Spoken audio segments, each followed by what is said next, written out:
Welcome to another video. If you're new to the channel, I'm a top author on the TRADINGVIEW platform, as well as running an educational program and swing trading full-time with my students. In this video, we will be using gold as an example of how we can actually use multi-time frame analysis and order flow to find the best swing trading opportunities in the market and capitalize on the next moves.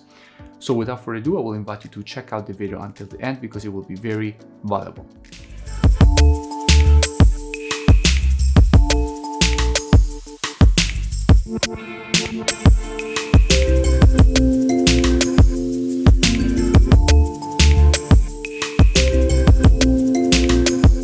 Before we dive deep in the charts to make the full analysis on gold, first I will invite you to go and check out the link that you find here. That is the previous analysis that I made here on YouTube for gold, in which we expected the market to make a push to the upside.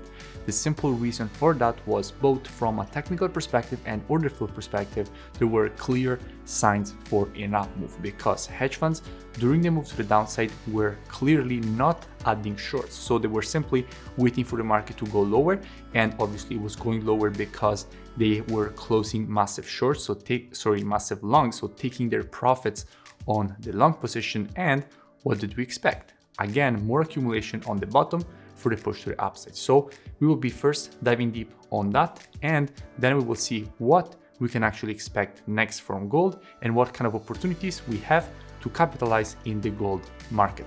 Okay, so what kind of situation do we actually have at the moment on gold? Now, first of all, last time that we spoke about gold, what did we have? Now, from a weekly perspective, first of all, what we clearly had was a strong level of support, right? We had spoken about here on YouTube that clearly we had strong structure at this level, right?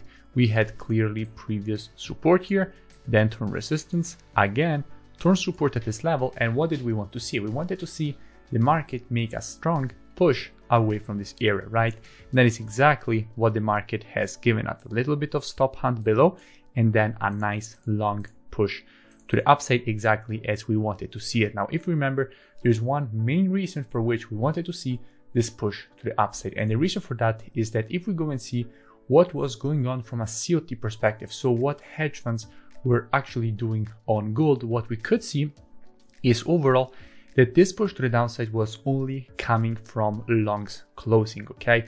If you remember, we had spoken on TradingView, when gold was around this area, we want to see the market make the push to the downside. And why did we want to see the push to the downside? Well, the answer to this was simple. From a COT perspective, what could we see? We could see that hedge funds had very massive long positions, okay? 408,000 long positions on gold. And at some point, they will take their profits, right? They want to take their profit. And so when that will happen, if you close a long position, what you're actually doing, you're selling, right? So if hedge funds start selling gold aggressively, what happens is that price will sharply decline. And that is why we were looking for possible short opportunities on lower time frames, right?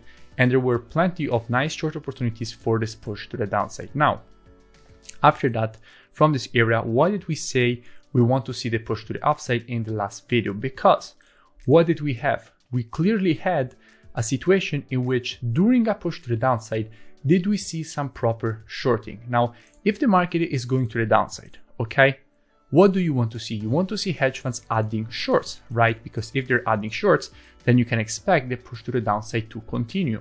However, what was happening?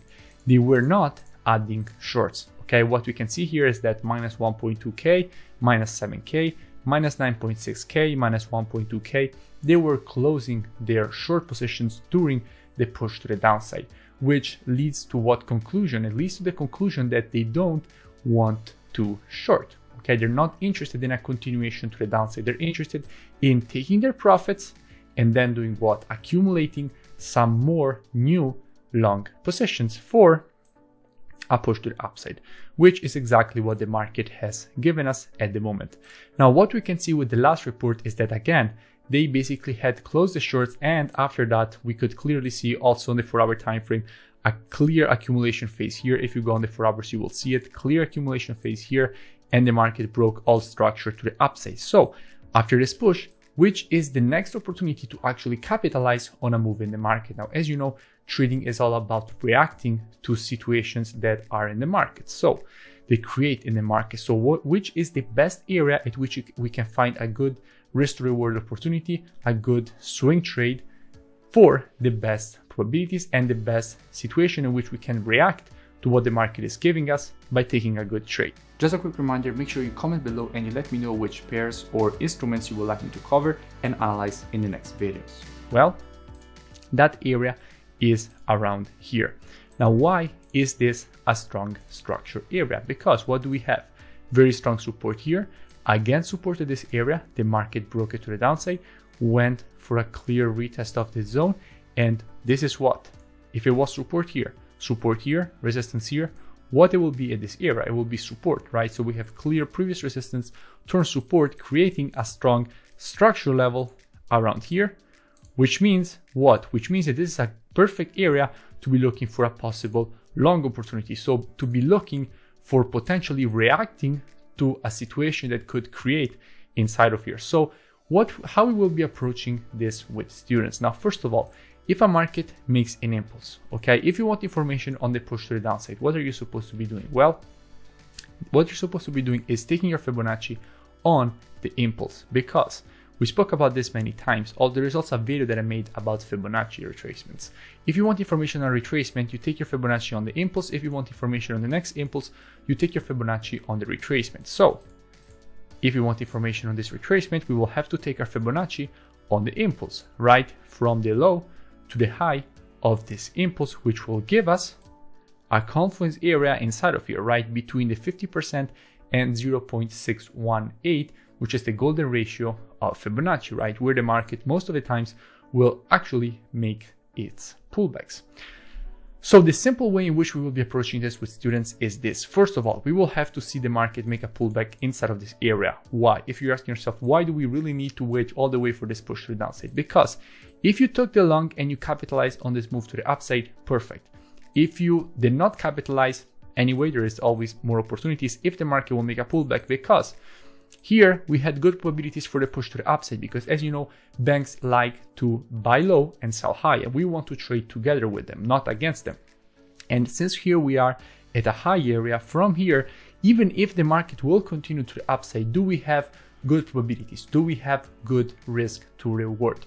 We don't, right? We don't have good probabilities, we don't have good risk to reward, and our job is to find good risk to reward and probability setups, which means that we are forced to wait for a retracement, even if the market could easily continue to the upside from here. So we will be waiting for this retracement, and then what we will be doing, just because the market makes it all the way to this area, doesn't mean that we will be just jumping in the trade immediately. We have to see all our conditions satisfied. If you don't have a rule-based strategy with clear conditions, then you have a problem, okay?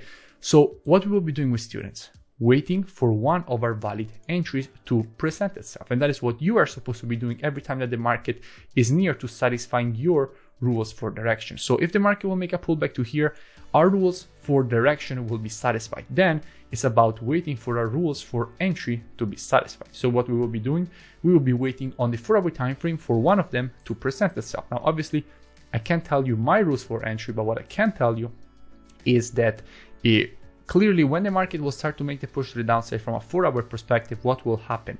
The market will start creating lower lows and lower highs from a 4-hour perspective. And the first thing to wait for, like just very basic thing, you have to wait for the structure to shift back from a bearish structure to a bullish structure, right? You have to wait for the market to change from a bearish market to a bullish market before you can start looking for a possible long opportunity. And that will save you most of the times if basically the market decides to change direction. Why? Because if the market will reach this area and just continue to create lower lows and lower highs, this area will break to the downside. But that's not your problem, because you will not be in the trade, right?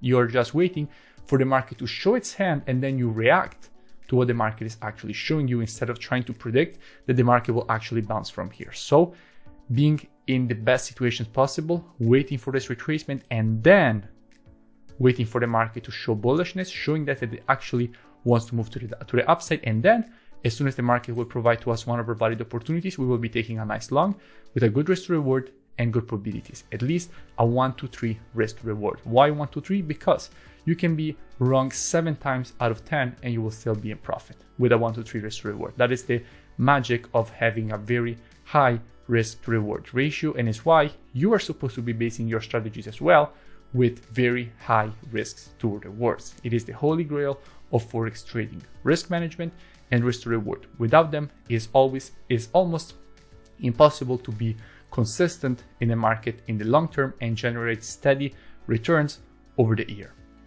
If you enjoyed the video, make sure you smash the like button and comment below. It really does support the creation of more education and analysis for all of you, because obviously it helps with the YouTube algorithm, as well as going and checking out the mentorship program. You find the link in the description. You first get all the rules of my strategies, and then you trade them with me each and every day with entries, stops, take profits, showing you how you're actually supposed to be using the rules that you already learned in the training sessions, basically in live market situations, as well as having me answering every question that you have each and every day. So I will invite you to go and check it out, or go and watch the next video.